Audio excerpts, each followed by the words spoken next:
In this video, I'll show you how to connect Phantom Wallet to Raydium. First, open your browser and make sure your Phantom Wallet extension is installed. If you are using a mobile device, open the Phantom app and use the built-in browser whenever possible.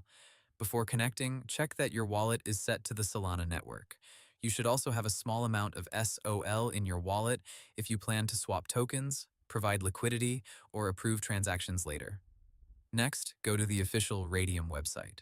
Be careful with fake websites, sponsored ads, and links shared in random messages. Always double-check the address before connecting your wallet, because fake DeFi websites can drain your funds. Once Raydium opens, look for the Connect Wallet button. It is usually located near the top right corner of the page. Click on it, and a list of supported wallets will appear.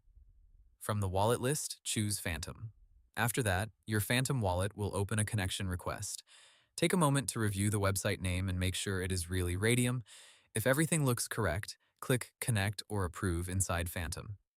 After approval, Raydium should show your wallet address or wallet balance on the screen. This means your Phantom wallet is now connected successfully.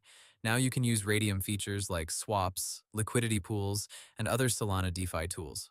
For example, you can go to the swap section, choose the token you want to trade, review the price impact and fees, then confirm the transaction from Phantom. If Raydium does not connect, refresh the page, unlock Phantom, check your internet connection, and make sure the wallet extension is enabled.